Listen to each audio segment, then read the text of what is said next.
ఏంటి 50% వరకు తగ్గింపా? అవును మరి, మన Gayatri Reddy silks weaver sale లో.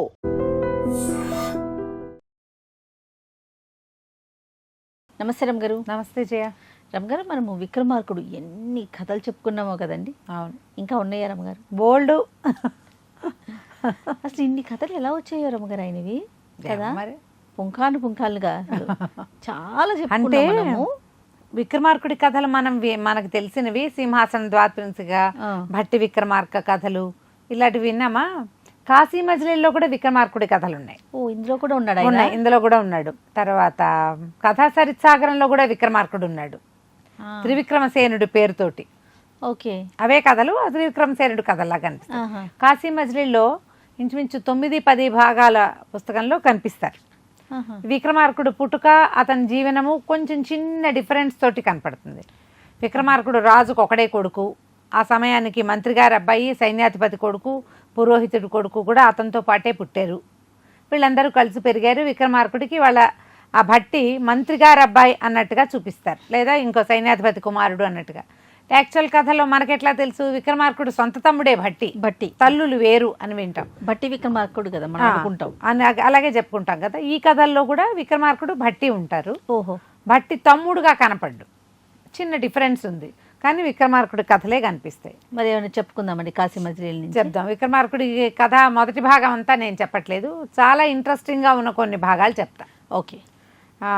కాశీ మజిలీలో ఇంచుమించుగా 200 మజిలీలు వచ్చాక ఈ కథలు వస్తాయన్నమాట. విక్రమార్కుడట మలైవతి అని ఆమెను వివాహం చేసుకున్న తర్వాత ఆయన రాజ్యం చేసేవాడు. 6 నెలలు ఇక్కడ ఉండి 6 నెలలు బయట ఉండేవాడు కదా. అయితే ఏం చేసేవాడు, ఇంచుమించుగా ప్రతిరోజు మహాకాళ సన్నిధికి వెళ్ళేవాడు. మహాకాళ సన్నిధిలో విదేశాల వార్తలు తెలుస్తుండేవి. సాయంకాలం వెళ్ళంగానే స్వామివారిని దర్శనం చేసుకుని కాసేపు దేవాలయంలో గడిపి వచ్చేవాడు. ఈ దేవాలయంలో కూర్చున్నప్పుడు అనేక ప్రాంతాల నుంచి దేవాలయాలకి వచ్చినటువంటి వాళ్ళందరినీ చూడడానికి, వాళ్ళతో మాట్లాడడానికి, తర్వాత ఏమో కొత్త వింతలు తెలుసుకోవాలి. ఆయనకి ఏంటంటే ఎక్కడ వింతగా ఉంటుందో అది వెళ్ళి చూడాలి, ఆయన కోరిక అది. ఎట్లాగో 6 నెలలు ఆయన వనవాసం, అదే దేశాటన చేయాలి కదా, అప్పుడు అక్కడికి వెళ్తాడు కాబోలు. అంటే ఇప్పుడు మనం ఐడ్రీ మీడియాలో చెప్పలేదు కాబట్టి ఇది ఒకటి చెప్పలే. విక్రమార్కుడికి 1000 సంవత్సరాలు జీవించే అవకాశం ఇచ్చింది కాళికాదేవి. అవును. అయితే ఆయన తమ్ముడు లేదా మంత్రి అయినటువంటి భట్టి 2000 సంవత్సరాలు జీవించి ఉండేందుకు అవకాశాన్ని కాళికాదేవి దగ్గర నుంచి తీసుకున్నాడు. విక్రమార్కుడు 1000 ఏళ్ళుండి భట్టి 2000 ఏళ్ళుంటే విక్రమార్కుడు వెళ్ళిపోతాడు, భట్టి ఉండిపోతాడు. అప్పుడు ఈ 1000 ఏళ్ళు రాజ్యం చేసేదాన్ని భట్టి తెలివిగా దీన్ని ఎట్లా మార్చాడంటే, విక్రమార్కుడు 6 నెలలు రాజ్యాలో ఉండేటట్టు, 6 నెలలు దేశాటన చేసేటట్టు, అట్లా వీళ్ళిద్దరూ కలిసి 2000 సంవత్సరాలు భూమి మీద పరిపాలన చేశారట. మరి వాళ్ళతో పాటు వాళ్ళ భార్యలు ఉన్నారా, ప్రజలంతా ఉన్నారా, పిల్లలు ఉన్నారా, అలాంటి ప్రశ్నలకి మనకు సమాధానాలు లేవు. కానీ వీళ్ళు 2000 సంవత్సరాలు మాత్రం ఉన్నారు. ఆ కాలం ప్రజలంతా ఉండుండరు, రోజులు మారినాయి, కానీ వాళ్ళు ఉన్నారు, వీళ్ళు మాత్రం ఉండుంటారు. అయితే ఈయన 6 నెలలు దేశాటనకు వెళ్ళేటప్పుడు కొత్త వింతల గురించి విని అవి ఎక్కడ జరుగుతాయో అక్కడికి వెళ్ళేవాడు విక్రమార్కుడు. ఊరికే వాళ్ళ ఊరి నుంచి బయట ఊరు, పక్క ఊరికి వెళ్ళి రావటం కాకుండా ఎక్కడ వింత విడ్డూరము విశేషము కనపడుతుందో దేశాటనకి అక్కడికి వెళ్ళేవాడు. ఒకనాడు ఈయన మహాకాళ మందిరానికి వెళ్ళినప్పుడు ఒక పరివ్రాజకుడు ఒక ఆయన అక్కడ ఉన్నాడట. అయితే ఆ ప్రాంతంలో ఉన్న భక్తుడు ఒక ఆయన ఈ పరివ్రాజకుడిని పట్టుకుని దండం పెట్టి, నాకు మంత్రోపదేశం చేయండి, సన్యాసాశ్రమం స్వీకరిస్తాను అని అడిగేసరికల్లా పరివ్రాజకుడు ఆయన అన్నట్ట, సిద్ధుడు, నువ్వు ఇంకా సంసారంలో ఉన్నావు, నీ బాధ్యతలన్నీ పూర్తి చేసుకునిరా, ఓహో, నీ సంపద అంతా చెల్లుబాటు చేసుకునిరా, అన్ని పక్కలకు చేసుకొచ్చాక అప్పుడు నేను నీకు ఆశ్రమ స్వీకారానికి నేను మార్గం చూపిస్తాను అని చెప్తున్నాడు. అంటే ఈయన ఇవాళ రాలా, ఇప్పటికి కొన్నిసార్లుగా వస్తున్నాడు ఇక్కడికి. విక్రమార్కుడు వెళ్ళి ఆయనకి నమస్కారం చేశాడు, నేను ఫలానా అని చెప్పుకున్నాడు. మీరు ఇన్ని ప్రాంతాలు ఎక్కడెక్కడికి వెళ్ళొచ్చారు, ఏ ఏ ప్రాంతాలు చూశారంటే నేను ఎన్నో ప్రాంతాలు చూశానని చెప్పాడు. మీరు చూసిన దాంట్లో వింత విడ్డూరము విచిత్రము ఏదైనా ఉందా అంటే ఈ పరివ్రాజకుడు చెప్పాడు, ఇక్కడికి ఉత్తరంగా అంటే ఉజ్జయిని నగరానికి ఉత్తరంగా కనుక చాలా ప్రయాణం చేస్తే అక్కడ ఒక సూర్యగిరి అనే ఒక కొండ ఉందని, ఆ కొండ మీద బ్రహ్మాండమైన ఒక సరస్సు ఉందని, ఆ సరస్సులో బంగారు కమలాలు అవి పూస్తాయి, ఉదయం పొద్దున్నే ఒక బంగారు స్తంభం పైకి లేస్తుంది అందులోంచి, ఆ నీళ్ళలోంచి, ఆ చెరువులోంచి. ఆ లేచింది సరాసరి పైకి వెళ్ళి సూర్యమండలం దాకా వెళ్ళిపోతుంది. సాయంత్రానికి మళ్ళీ దిగొచ్చేస్తుంది. ప్రతిరోజు వెళ్తుంది అట్లా. ఆ ప్రాంతపు విడ్డూరమే అది. ధవళ కాంతలు చాలా బంగారు కాంతులు వెదజల్లుతూ ఉంటుంది ఆ స్తంభం. ఆ స్తంభం మీద ఏ లోహం పెట్టినా, ఏం పెట్టినా సరే, అది ఎదుగుతూ ఉండగా దాని మీద ఏమైనా పెట్టామనుకో, అది వెళ్ళిపోయి సూర్యుడిని తాకి వెనక్కి వచ్చాక దాని మీద బూడిద కుప్ప ఉంటుంది, ఆ వస్తువు ఉండదు. అంత సూర్యుడికి దగ్గరగా వెళ్ళిపోతుంది అన్నమాట అని చెప్పాడు. చెప్పేసరికల్లా విక్రమార్కుడికి అదేమిటో చూసేయాలని ఉంది. సూర్యుడికి అంత దగ్గరగా వెళ్ళే అవకాశాన్ని తీసుకోవాలి, ముందు అది చూడాలి. సరే బాగుందని ఆయనకి వివరాలు ఎట్లా వెళ్ళాలి ఏమిటి అన్నీ కనుక్కున్నాడు. 2-3 రోజులు ఆయనకి అదే కల్లో వస్తుంది. ఇక ఎవ్వరికీ చెప్పలే ఆయన, ఫలానా చోటికి వెళ్తున్నాను అని చెప్పకుండా ఆయన దారిని ఆయన గుర్రం వేసుకుని బయలుదేరి వెళ్ళిపోయాడు. ఈ వెళ్ళేటప్పుడు ఏమనుకున్నాడు, పంచభూతాలే ఇస్తాయి కావాల్సింది, ఏదైనా మనకు అవసరమైతే. ప్రపంచం మనకు కావాల్సింది ఇస్తుందని సొమ్ము గిమ్ము ఏమీ లేదు, వట్టి గుర్రము రాజుగారు. ఈ వెళ్తూ ఉండగా పాగం ఇదంతా వెళ్ళాలిగా గుర్రపు స్వారీ చేసుకుని ఒక బ్రాహ్మణ ఆయన కనిపించాడు దారిలో.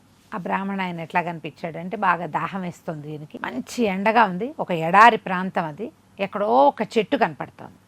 ఈయన పోయి ఆ చెట్టు కింద కూర్చుంటే ఒక ఆయన ఎవరు నడుచుకుంటూ వచ్చి ఉసూరుమంటూ వచ్చి ఈశోని ఆ చెట్టు కింద కూర్చున్నాడు. సంచి ఏదో ఉంది, ఒక మూట ఉంది, ఒక నీళ్ల పాత్ర ఒకటి తీసి మంచినీళ్ళు తాగి అమ్మయ్య అనుకున్నాడు. అనుకుంటే ఈ విక్రమార్కుడు అడిగాడు, మీ దగ్గర కాస్త నీళ్ళు ఉంటే నాకు కూడా ఇవ్వండి అని అడిగితే ఆయన నీళ్ళు ఇచ్చాక ఇతను అడిగాడు, ఎక్కడి నుంచి వస్తున్నారండి, మీరు ఎవరండి ఏమిటండి అని అడిగితే, ఏం చెప్పాను ఆయన, బహుకుటుంబీకుడిని, చాలామంది సంతానం ఉన్నారు, నాకు ఏమీ లేదు, మరి ఉజ్జయిని నగరానికి బయలుదేరాను, కాలినడకనే ఈ ఎండకి ఇట్లా ఇబ్బందిగా ఉంది, ఎట్లాగొట్లా ఉజ్జయిని చేరి విక్రమార్కుడిని దర్శనం చేసుకుని ఏదైనా కొంచెం దానంగా పొంది వెనక్కి వెళ్దామని బయలుదేరాను అన్నాడు. అనేసరికల్లా విక్రమార్కుడు తనే రాజునని చెప్పకుండా, అయ్యో అలాగా, విక్రమార్కుడు దేశంలో లేడండి, నేను అక్కడి నుంచే వస్తున్నాను, ఆయన దేశాటనకి వెళ్ళిపోయాడు అనగానే ఈయన ఉసూరుమనిపోయాడు. ఆ బ్రాహ్మణ ఆయన, అయ్యో ఎటారా నాయన, నా సంగతి ఏమిట్రా నాయన, నేనేం చేయాలి, ఎంత శ్రమ కోర్చి ఇప్పటికి 15 రోజుల నుంచి నడుస్తున్నాను, ఇంకా వారం నడిస్తే కానీ ఉజ్జయిని రాదు, వెళ్ళినా ప్రయోజనం లేదు, ఆయన అయితే చుట్టాలు సొరిపి వెళ్ళగానే ఎవరైనా అతిథులను చూస్తే అన్నం పెట్టిస్తాడు, డబ్బు చేతిలో పెడతాడు, ధనం ఇస్తాడు, అవకాశం ఉంటే కనుక కుటుంబాన్ని ఇక్కడికి తెచ్చుకునే మార్గం చూపిస్తాడు, ఆయన లేడు, నేనేం చేస్తుండ్రా దేవుడా అని నెత్తి మీద చేతులు పెట్టుకున్నాడు. విక్రమార్కుడికి బాధేసింది. మంచినీళ్ళు ఇచ్చాడు ఈ ఎండలో. ఈయనకి ఏదైనా చేయాలని ఏమన్నాడు, పోనీళ్ళండి ఓ పని చేద్దాం, నా దగ్గర కూడా ఇప్పుడు ధనం ఏం లేదు, మీరు నాతో రండి, దగ్గరలో ఒక నగరం ఉంది కదా, ఆ నగరంలో ఈ గుర్రం అమ్మేసి మీకు డబ్బులు ఇస్తాను నేను, తర్వాత నేను చూసుకుంటా నా మార్గం అని అతన్ని బాగా ఒప్పించాడు. సరే, ఆయన పేరు పేరావధాని. ఆ పేరావధాని గారిని గుర్రం ఎక్కించుకున్నాడు. గుర్రాన్ని చేత్తో పుచ్చుకుని తన ముందు నడుస్తూ సమీప నగరం వైపుకి వెళ్ళాడు. వెళ్ళేసరికల్లా అక్కడ కొంతమంది 4-5 బ్రాహ్మణులు ఎదురుపడ్డారు. వాళ్ళందరూ పలక, ఏమిటో పేరావధాని నీకు ఇది పట్టిందే, అశ్వయోగం పట్టింది అనేసరికల్లా ఆయన చెప్పాడు, ఈయన ఈ క్షత్రియుడు ఈ గుర్రాన్ని నాకు దానం చేశాడు, దీన్ని నమ్మి నాకు డబ్బు ఇస్తానన్నాడు, నాకు డబ్బు ముట్టింది అనేసరికల్లా వీళ్ళు అన్నారు, అబ్బా ఎంత గొప్ప పని, మేము విక్రమార్కుడిని చూడడానికి వెళ్తున్నాము, వీడు ఎంతో మంచివాడిగా ఉన్నాడంటే విక్రమార్కుడు లేడు, అదే కబురు. వాళ్ళేమో అదే కబురు. వీళ్ళు ఏమన్నారు, పౌండరీకం అని ఒక యాగం చేయబోతున్నాం నాయన, ఈ యాగానికి సరిపడా ధన సహాయం చేయమని మేము రాజు దగ్గరికి బయలుదేరాము, మేము మాకు ఇంటికి ధనం అవసరం లేదు, పౌండరీక యాగానికి ధన సహాయం కావాలి, కాబట్టి మేము బయలుదేరుతున్నామంటే, మరి ఇప్పుడు ఈయన దగ్గర ఉన్నది ఒక గుర్రం, ఆల్రెడీ దానం గుర్రమేమో ఈయనకి ఇచ్చాడు. బాగా ఆలోచించి సరే చూద్దాంలేండి అన్నాడు. కానీ వాళ్ళు ఇతను వదిలిపెట్టల, ఎందుకంటే గుర్రం దానం చేయడానికి ఒప్పుకున్నవాడు ఇంకేదో ఏర్పాటు చేస్తాడు అనుకున్నారు. ఈ బ్రాహ్మణ ఆయన్ని ఎక్కించుకుని ఆ ఊళ్ళో ఉన్న ఒక గుర్రాల వర్తకుడి దగ్గరికి తీసుకుపోయాడు రాజుగారు. ఎక్కడా తను విక్రమార్కుడిని అని చెప్పలే. వర్తకుడికి పంచకళ్యాణి గుర్రాన్ని అమ్మాడు. ఓకే, గుర్రాన్ని అమ్మి ఆ వచ్చిన సొమ్ముని పేరావధానికి ఇచ్చారు. అక్కడి నుంచి బయటకు వస్తూ ఉంటే ఏం కనపడింది, ఆ ఊళ్ళో గుర్రపు స్వారీ పోటీలు జరుగుతున్నాయి. చాలా పెద్ద మొత్తంలో బహుమానాలు ఉన్నాయి. అరే, గుర్రం వదిలేశాక పోటీ కనపడిందే, లేకపోతే ఏం చేసేవాళ్ళం? ఆ గుర్రంతో ఆ పోటీ ఏదో పడిపోయి ఆ డబ్బు తర్వాత ఆ డబ్బు వీళ్ళకి ఇచ్చి గుర్రం అమ్మేసి ఆయనకి ఇచ్చేవాడిని అని బాగా ఆలోచించాడు. ఈ లోపల ఏమైంది, ఇక్కడ నుంచోగానే ఆ బ్రాహ్మణులు ఉన్నారుగా, వాళ్ళు నాయన ఏం ఆలోచిస్తున్నావో అని వాళ్ళు కూడా దగ్గరకు వచ్చేసరికల్లా ఇగో ఇది సంగతి. అప్పుడు ఏమన్నాడు, ఒక పని చేద్దాం, వ్యాపారస్తుడి దగ్గరికి మళ్ళీ వెళ్దాం, గుర్రాన్ని నాకు ఇవ్వు, ఈ పోటీ పూర్తయ్యాక ఇస్తానని మాట్లాడుకుందామని మళ్ళీ వ్యాపారస్తుడి దగ్గరికి వెళ్ళారు. ఈ బ్రాహ్మణులు 4, రాజుగారు విక్రమార్కుడు 5 వెళ్ళారు. ఆ వ్యాపారస్తుడు వర్తకుడు ఏమైనా సరే వాళ్ళ కాదన్నాడు. ఇవననేసరికల్లా మరి ఇప్పుడు ఈ గుర్రం ఎట్టా వస్తుంది? ఇంతలో ఏమైంది, వాళ్ళు ఎవరెవరో రకరకాల మాటలు జరుగుతున్నాయి అక్కడ. ఒక చోట ఒక వేశ్యాంగన ఒక ఆవిడ ఉంది. ఆవిడతోటి గడిపిన వాళ్ళకి డబ్బిస్తుంది ఆవిడ. అంటే వీడు గుర్రం ఇవ్వనంటున్నాడు కదా, పోనీ మనం అక్కడికి వెళ్ళి అదేదైనా చేసుకుందామా, అక్కడికి వెళ్దామా అని ఆలోచించారు. ఆ చుట్టుపక్కల వాళ్ళు అన్నారు, ఎవరయ్యా నువ్వు? అది అమ్మాయే అంగనే, ఇది వేశ్యాంగనే, కానీ ఆమెను ఒక రాక్షసుడు ఆవహించి ఉంటాడు, వాడికి నరమాంసం కావాలి నెలకొకసారి, వాడెవన్నో పిలిచి ఆ వచ్చిన కుర్రాన్ని వాడికి అప్పచెప్తేనే ఈవిడ బతికుంటుంది, లేకపోతే దీన్నే తినేస్తాడు వాడు. అందుకని పెట్టింది. ఈ ఊరు వాళ్ళు ఎవ్వరూ ఆమె దగ్గరికి వెళ్ళరు, మీలాగా కొత్తగా వచ్చిన వాళ్ళు ఎవరైనా వెళ్ళవలసిందే. ఈయన బాగా ఆలోచించాడు, ఏం చేయటం అని, వెళ్దామా వద్దా అని ఆలోచిస్తున్నాడు. ఈ వ్యాపారస్తుడు ఏమైనా సరే గుర్రాన్ని ఇవ్వనన్నాడు. గుర్రాన్ని ఒప్పుకోవాలి.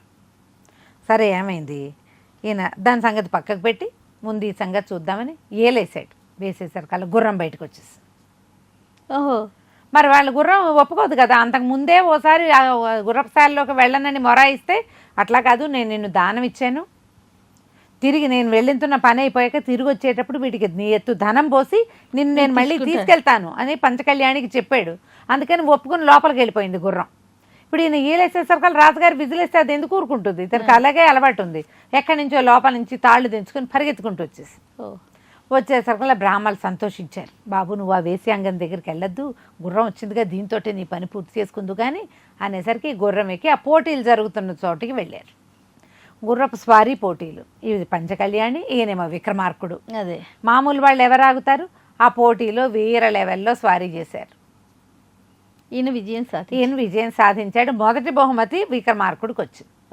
ఎప్పుడైతే ఈ పంచకళ్యాణి నెక్కిన పరదేశి క్షత్రియుడు గెలిచాడని ఊరంతా వార్త వచ్చిందో వెంటనే ఆ వర్తకుడు పరిగెత్తుకుంటూ వచ్చేసాడు. ఈ గుర్రం నాకు అమ్మాడు, నా దగ్గర నుంచి దొంగతనం చేసుకొచ్చి పోటీలో పాల్గొన్నాడు, కాబట్టి వచ్చిన డబ్బంతా నాకే ఇవ్వాలని పట్టుకునేసరికల గుర్రం నాది, అంతేగా, రౌతుకి లెక్కే ఉంది, గుర్రం కదా ఇక్కడ ముఖ్యమైంది. దాంతో రాజుగారు బాగా ప్రశ్నిస్తే ఇతను ఈ బ్రాహ్మణులు 4 చెప్పారు, కాదండి ఈయన చాలా దానపరుడు, ఒక బ్రాహ్మడికి ఆయన విక్రమార్కుడు లేడన్న దుర్వార్త తనే చెప్పినందుకు ఈ గుర్రాన్ని నమ్మి డబ్బిచ్చాడు. ఈ పోటీ కోసం గుర్రాన్ని కొన్ని గంటల పాటు ఇవ్వు, నీకు అప్పచెప్తానని చెప్తే వ్యాపారస్తుడు ఇవ్వలేదు. ఇప్పుడు ఇందులో గెలిచిన డబ్బు కూడా పౌండరీక యాగానికి డబ్బిచ్చే ఉద్దేశం ఉందండి, మా కోసమే ఈ పోటీ చేశాడు, అతనికి డబ్బక్కర్లేదు, ధర్మశాలలో భోజనం చేశాడు, తన దారిని తను వెళ్తాడు, పరమ సాహసి పరమ దానపరుడు అని వీళ్ళు బతిమలాడారు. సరే రాజుగారు ఏం చేశాడు, ఈ వ్యాపారస్తుడికి ఏదో నచ్చజెప్పి కొంత సొమ్ము ఇప్పించాడు.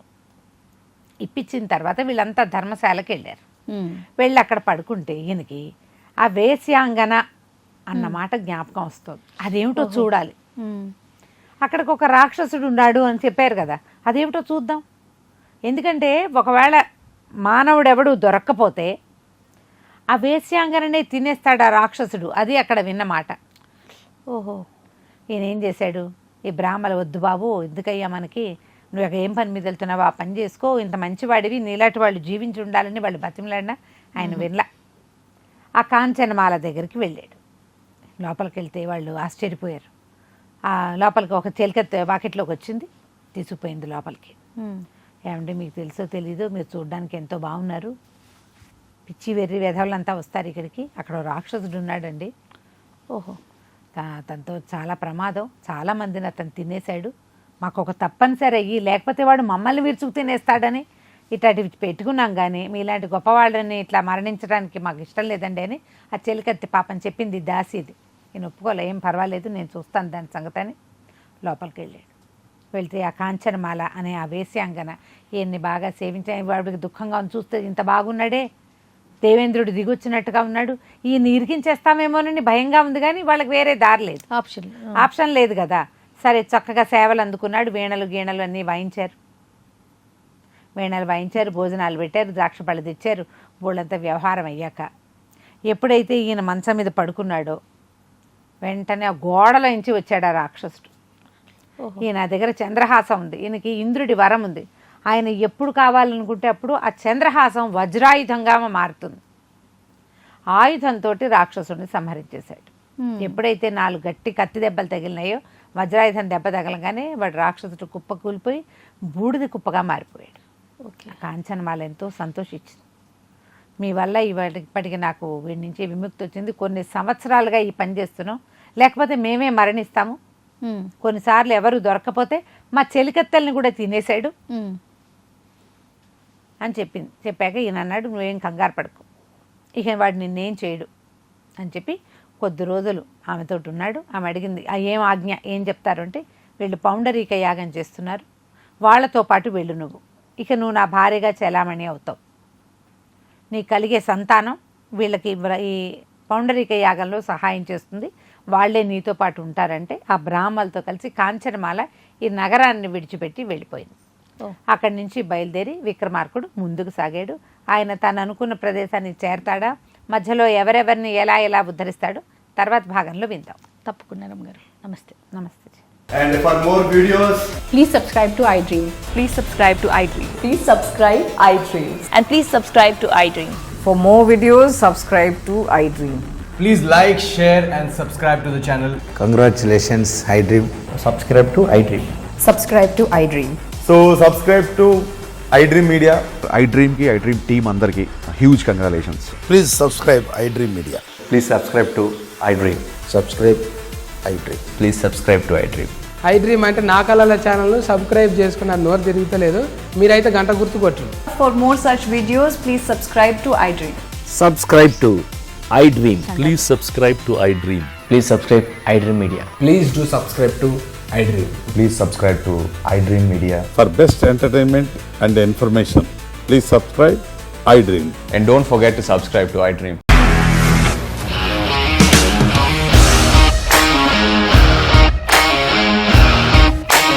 ఇండస్ట్రీలో కమిట్మెంట్ ఇష్యూస్ వస్తే నీకు కూడా వచ్చినట్టు. మార్నింగ్ తీసుకెళ్ళాడంటే కొట్టి పడేశాడు.